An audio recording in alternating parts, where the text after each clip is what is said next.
held by a handful of WWE Hall of Famers and some of the greatest WWE female talent in the history of professional wrestling. A championship literally created for its time. Ladies, gentlemen, my non-binary friends, it is I, Josh Robinson here, and today it's the legacy of the WWE Divas Championship.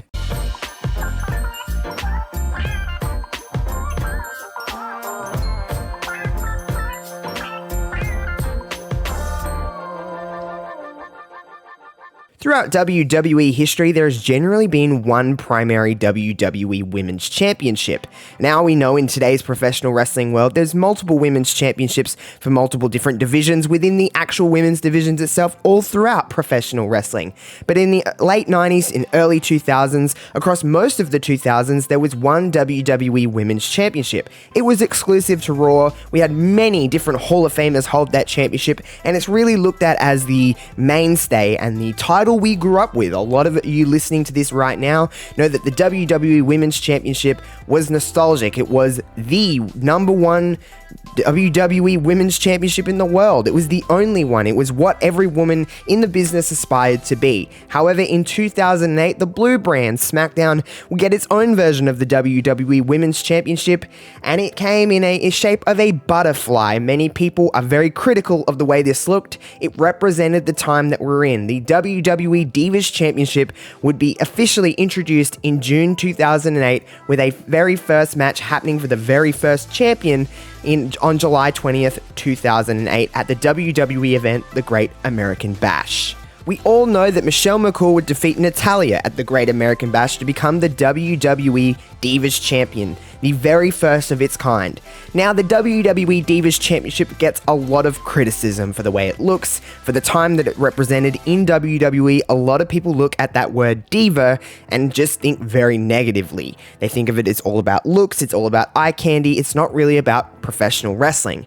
And while I'm not going to sit here and argue the point that looks weren't the primary concern of WWE's women's division at the time, the Divas division at the time, it certainly was. It certainly was a key factor in hiring any woman at that time. Wrestling was secondary. However, there was some really great professional wrestlers that held that WWE Divas Championship in the times that it was active from 2008 all the way up until 2016. There was many different female wrestlers that held that championship with pride and held that championship up high because it was the championship for a long time. Of course, the WWE Women's Championship would officially be unified with the WWE Divas Championship, therefore retired in 2010 when Melina and Michelle McCool would go at it at the Night of Champions pay-per-view on September 19th, 2010, creating the unified WWE Divas Championship, eventually dropped the unified moniker, and it changed everything about what we knew about women in that time. The WWE Women's Championship is still one of my favorite championship designs personally.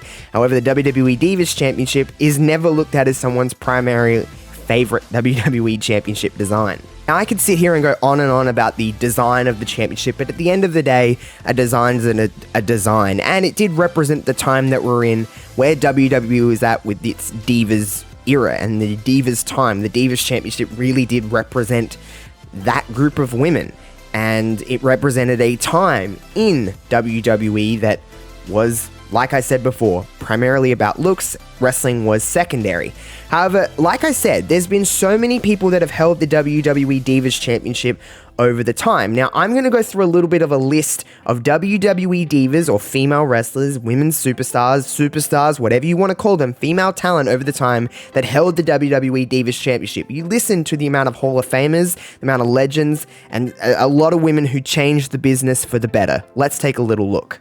Michelle McCool, Maurice, Mickie James, Julian Hall, Melina, Eve Torres, Alicia Fox, Natalya, Brie Bella, Kelly, Beth Phoenix, Nikki Bella, Layla, Caitlyn, AJ Lee, Paige, Charlotte.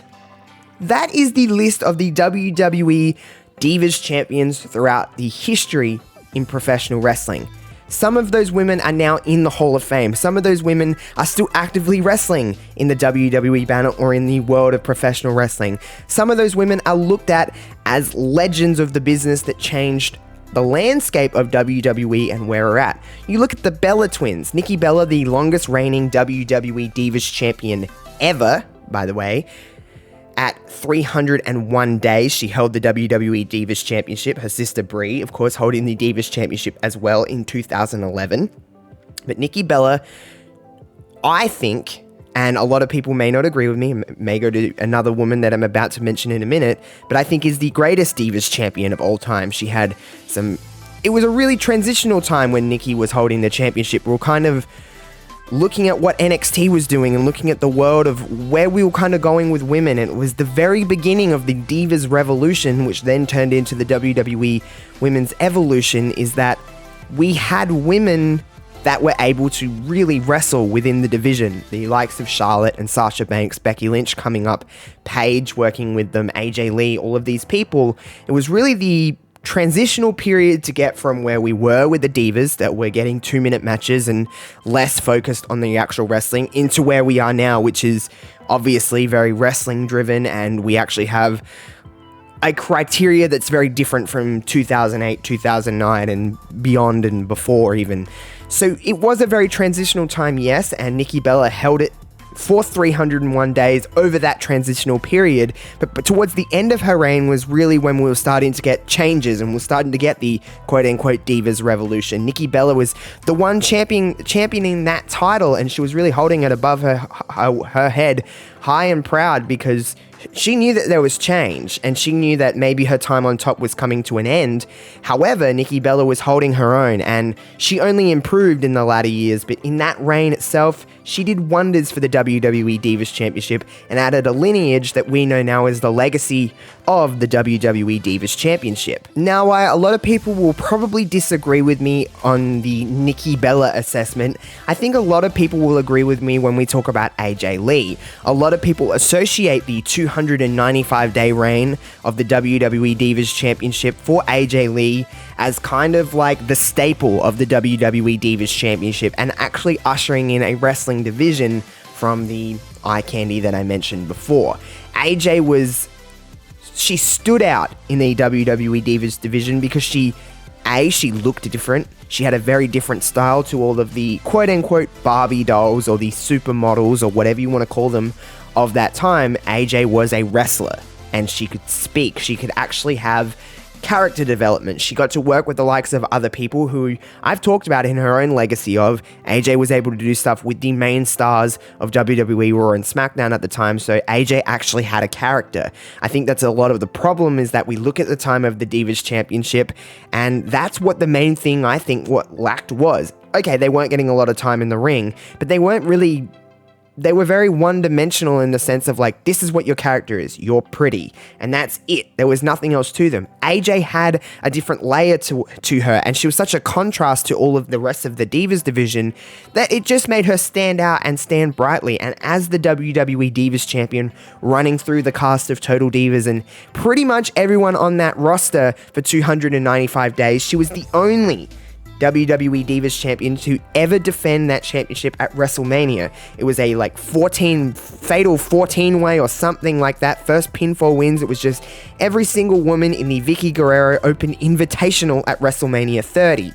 That is a very infamous match in WWE history. It followed the end of the streak. Side note, I digress. But AJ Lee was the one to kind of spearhead, I think, what we now know as the WWE Women's Evolution, and unfortunately, for reasons out of our control, she is not really looked at as, or not really highlighted on WWE programming, again, for reasons out of our control. The WWE Divas Champion would officially be deactivated on April 3rd, 2016 at WrestleMania 32. Of course, the then Divas Champion and final Divas Champion Charlotte Flair would walk into that match as WWE Divas Champion, but would leave that match as WWE Women's Champion, as the rebrand from the Divas to Superstars happened at the very beginning of 2016 at WrestleMania 32, like I said. So you got to think, the Divas era was coming to an official end. We were going into a more equal world with WWE, and yes, we had the Divas Revolution, and that changed to the Women's Evolution, and we now know and love that there's WWE Women's Tag Team Championships, and there's a Raw and SmackDown Women's Championship. There's NXT Women's Championship. There's an NXT Tag Team Women's Championship. There's an NXT UK Women's Championship. So many women fighting for so many different prizes. It is a very different landscape to what it was in 2008 when the WWE Divas Championship was introduced. I know it's really easy to go back and criticize the WWE Divas era and the Divas time and really look at it with a sour face. And I'm not going to sit here and argue and say that, oh my god, everything about it was perfect. There was clearly many things that needed to be changed, and eventually did change. But the WWE Divas Championship has a legacy that should be celebrated. It has women of the past that you know and love today that are now, you're getting excited for going in to Royal Rumble matches and at WrestleMania time and seeing them pop up, and these legends have held this championship. And it should be honored more, and it should be celebrated more. And I think it's time to look at the Divas Championship beyond the butterfly and actually look at the substance that it created. Actually watch the body of work. You will be surprised with a lot of things that happened during this time from many different Divas Championship matches and Divas Champions themselves. There is something for everybody here, and I think we need to start looking at it from a different perspective. That's going to do it for this episode of The Legacy of.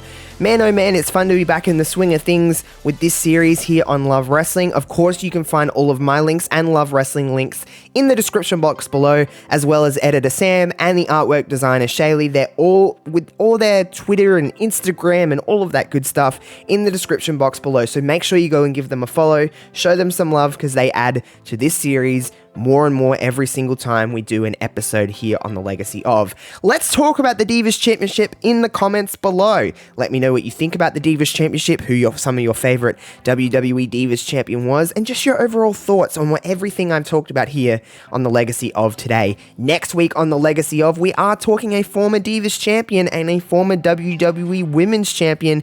Yes, we are talking about the one and only Melina. That is next week's subject on The Legacy of. But until next Monday, my name is Josh Robinson, signing off for Love Wrestling. I'll see you on the next one, friends. Peace out.